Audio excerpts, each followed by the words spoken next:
Ndakuramukije nshuti yanje, mwene data mukunzi ukurikirana ibiganiro jewe Irene Nahazwe ndabashikiriza kuri runo rubuga, nandika ku rukuta rwa internet rwitwa Parole de Paix de Réconciliation canke ijambo ry'amahoro no gusubiza hamwe. Murantunga maze imisi ntaboneka ku buryo ntivyamvuyeko, naragerageje ubuhinga burandusha ubwenge, hanyuma none no mu kirundi baca umugani ngo nta katavuga kananira akavuga. Uno munsi rero Imana yabinshoboje kugira ngo nshobore kuza hano imbere yanyu, nahongere tubandanye kuri ca kiganiro twatanguye. Ubwa mbere reka dusenge Imana yacu. Mana uhoraho, Mana y'icubahiro, turagushimiye kuri aka kanya uduhaye kugira ngo tube imbere yawe, kugira ngo tuganire ivyawe, tuje imbere yawe kugira ngo utwigishe. Turagusavye ngo mpwemu wawe atuyobore.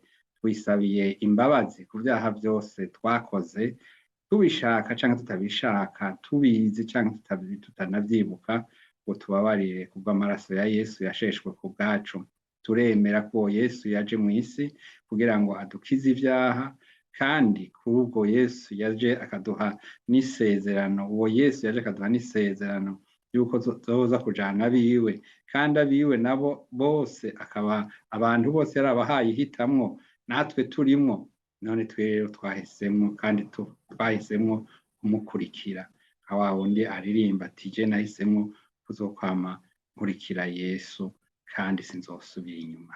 None rero Mana, umwe wese ahari umukore kumugenderere, uwufise intege nke umuzamure, uwumva nawe ari ikintu Mana ahajije ukimwongere. Twese tuwuzuze mpwemu wawe, ndabigusavye mw'izina ry'umwami wacu Yesu Kristo, amen.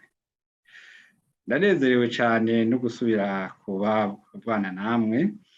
Murantunga, ibi bintu vyo kuja kuri YouTube nabitanguye haraheze imyaka, ngira ngo muravye murashobora kubona ko haheze n'imyaka 6 canke n'irenga, bigaza birankubita hasi bikananira. Ariko muri iyi minsi nasa n'uwabishoboye, hanyuma ndahagarara kubera ngira ngo igihe nticari bwagere. Nasanze rero mfise novuga ntimihora myinshi, ku buryo ubu hari umwe nahisemwo, nimwabona igisomwa canke ijambo twaganiye aho ubuheze mutakibonye, murasubira murabe neza, kuko mwanditse amazina yanje birakunda muzokibona. Ariko ubu nahisemwo umuhoro umwe, uwo nawe muzowubona, kandi turacabitegura, ni intango. Yesu rero abahezagire, ndabakunda mwebwe mwafyonze kuri mukanyereka ko mubaye abanywanyi banje, abandi mubaye mukambwira icabanezereye muri aya majambo. Ihutiwe nuko wewe worokorwa ukamenya ukakira agakiza wazaniwe. Yesu abahezagire rero, ivyo nifuje kugira ngo ndabikumenyeshe hakiri kare. Ntiwumve ngo uranteje imbere, wonteza imbere wakiriye agakiza, wakiriye Yesu nk'umwami n'umukiza wawe, uzoba unteje imbere vy'ukuri, kuko nzonezerwa ninakubona turi mw'ijuru. Kuko ngo hariya ngo tuzoririmba ngo uzoraba ngo urabe mugenzi wawe umubwire ngo mbe nawe waje, ngo Imana ishimwe ko utaheze mu nzira. Okay, Yesu rero abahezagire. Ivyo turiko turaganira ni ivyo kugaruka kwa Yesu. Ejo bundi nababwiye yuko hari ibice ndwi, ubu tugeze ku gice ca gatatu.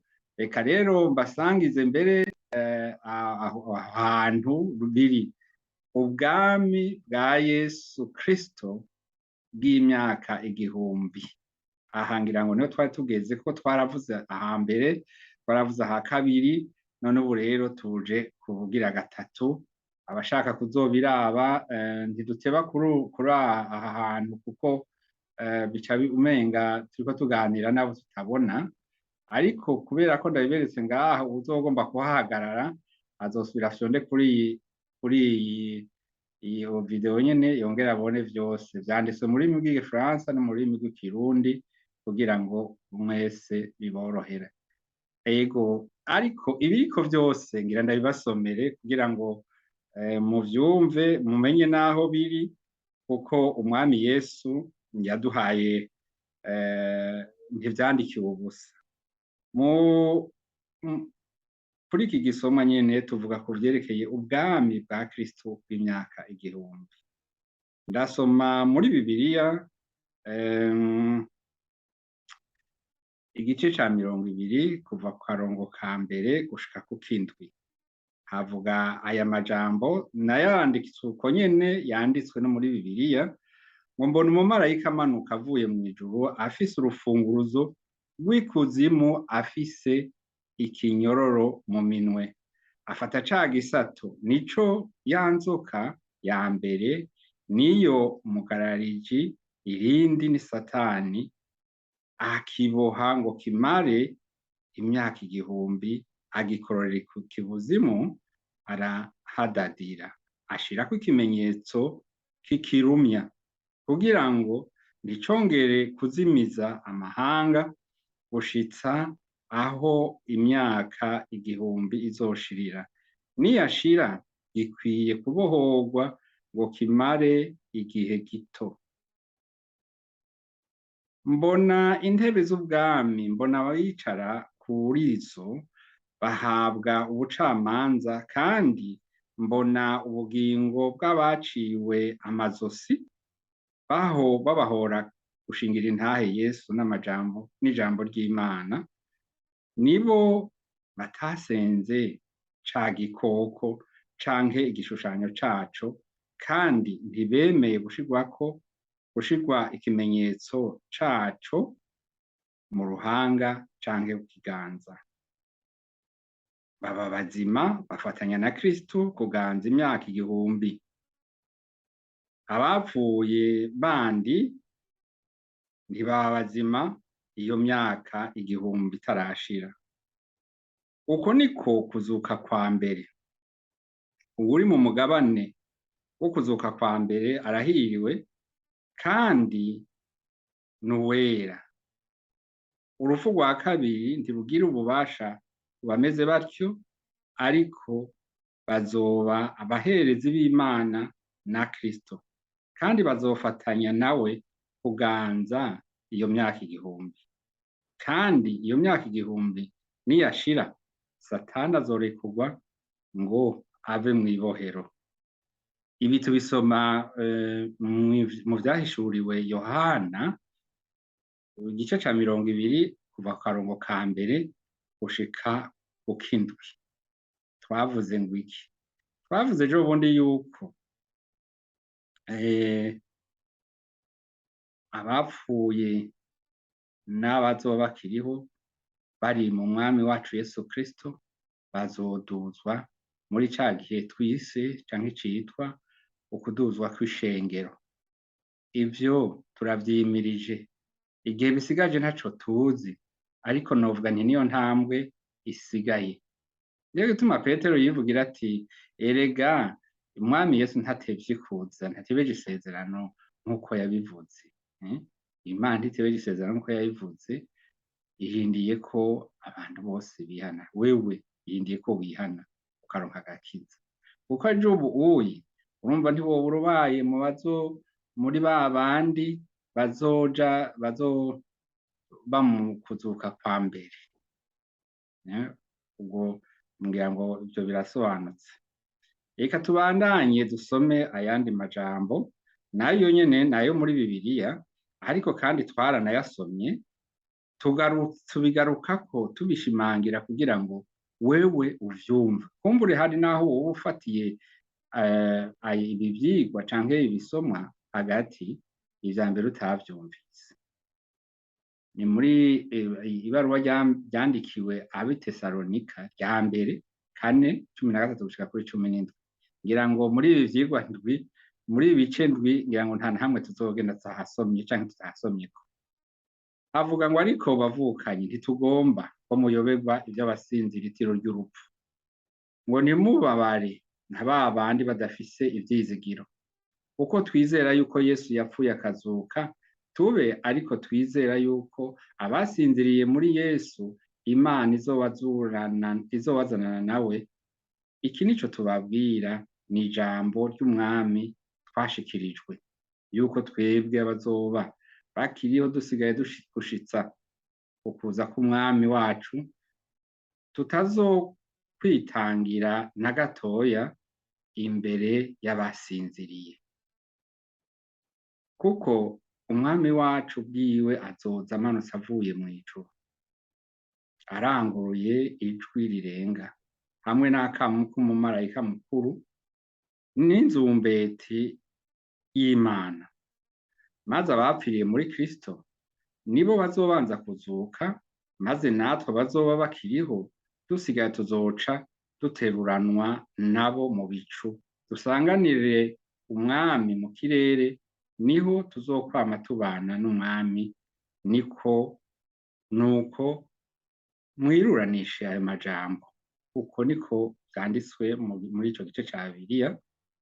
Egome, ariko n'ahandi muri Bibiliya hari n'ahandi hagiye havuga amajambo kumbure ntasobanuke neza, ariko ryari iri jambo nyene rijanye n'ibi bizoba.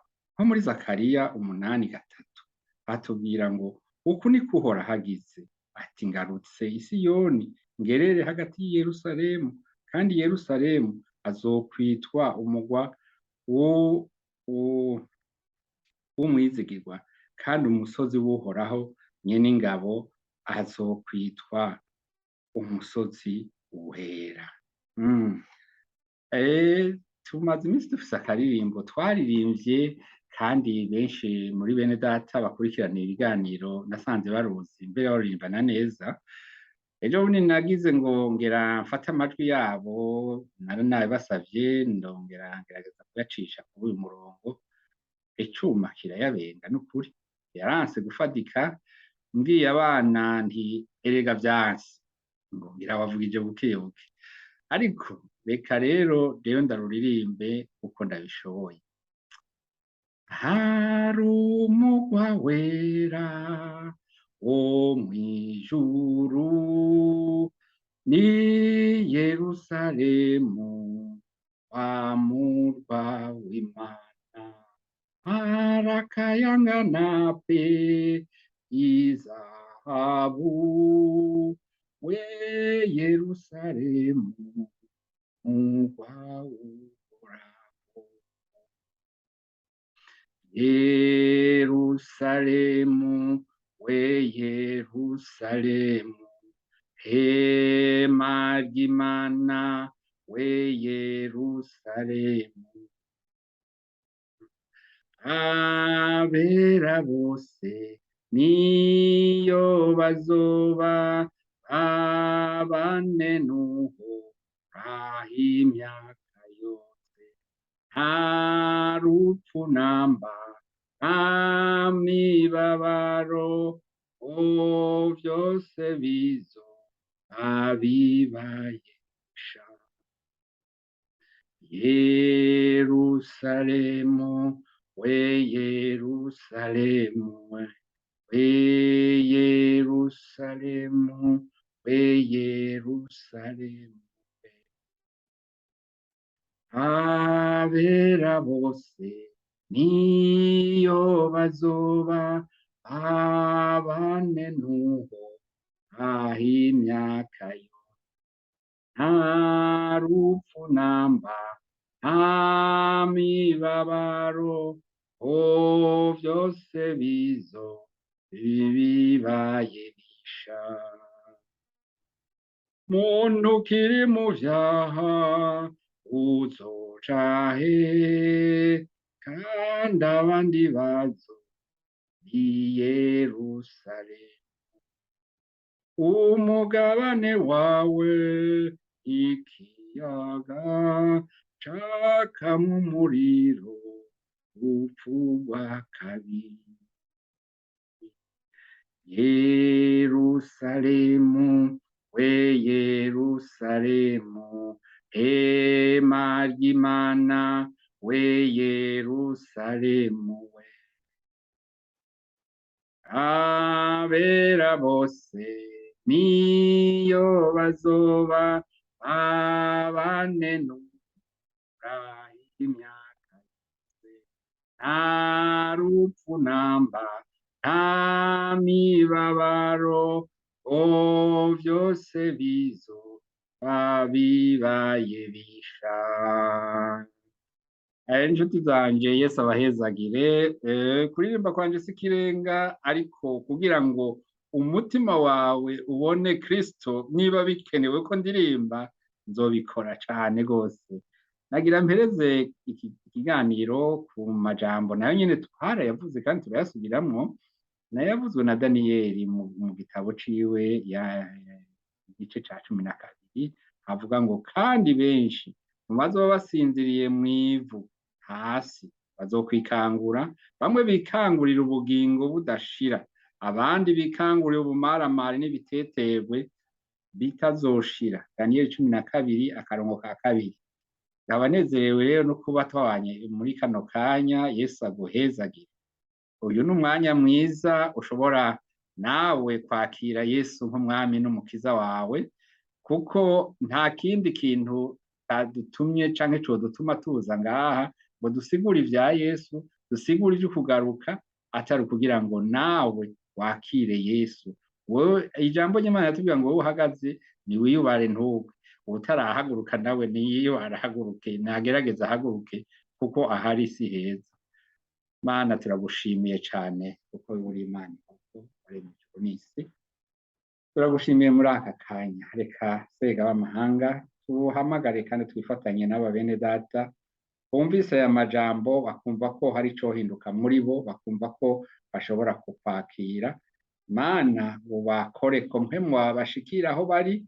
Mana hariho abariko barakeka batabona ingene babigenza, ariko wewe urazi ingene ubigenza, kuko twese niko twari abanyavyaha, twari abahakanyi, twari abantu bizera ibintu bidatomoye, ariko watugize abizera, abakwizera. None kandi ijambo ryawe riratubwira ngo kuko urukundo wakunze abari mw'isi ariko rwatumye utanga umwana wawe w'ikinege, kugira ngo umwizera wese ntaze apfa urupfu rubi, ariko azabona ubugingo budashira. Uwizera watumye rero warungitse umwana wiwe w'ikinege ni Imana yo mw'ijuru, yarungitse Yesu Kristo. Uvyumvikaneko neza. Urashaka kwakira Yesu nk'umwami n'umukiza wawe uyu munsi? Subiramwo na hamwe nanje, hanyuma uzoca ugenda urondere umukozi w'Imana bigufashe, canke kuri uwo murongo nyene undondere tuganire muri bimwe mwita ngo inbox, kuvuga kw'iterefone yiwanje ya WhatsApp, kuko ngira ngo niyo isigaye yorohera abantu bose, kandi nanje niyinyorohera. Tuhaganirire hanyuma tuvugane ivy'inzira y'agakiza. Tuzoba tubaye umwe, tuce tugenda mbiri kugira ngo umwami Yesu adusanga mu nzira, adusanga twarasinziriye, akaza akaduterurira rimwe, tuzoba turi kumwe rero muri ico kibanza ciza. Yesu aguhezagire. Mana uhoraho, Mana ya Aburahamu, Isaka na Yakobo, ndaje kwakira Yesu nk'umwami n'umukiza wanje. Mwami Yesu, ndaje kukwakira. Nemeye ko uri umwami n'umukiza wanje kuva uyu munsi. Nihakanye ivyaha vyanje vyose, nihakanye Satani n'ibikorwa vyiwe vyose yankoresheje canke yankoreyemwo, vyose ndabihakanye. Nifuje kandi nemeye gukurikira ubugingo bwanje bwose. Nemeye kuzokwama nkurikira wewe. None rero mfasha, ugire imbabazi, nanje ushire mu bana bawe. Ni mw'izina ry'umwami wacu Yesu Kristo ndabisavye. Amen. Nuko rero mugire umunsi mwiza, canke umugoroba mwiza, canke ijoro ryiza aho muri. Yesu abahezagire. Mwari kumwe na Irene Nahazwe. Benshi mushobora kwibaza muti mbega ariko avugira he? Ndiko mvugira mu gisagara ca Bonn, mu gihugu c'Ubudagi. Ndabakunda cane aho muri hose, haba mu Burundi wacu, haba mu bindi bice vy'isi. Yesu aragukunda. Nuko gira umunsi mwiza.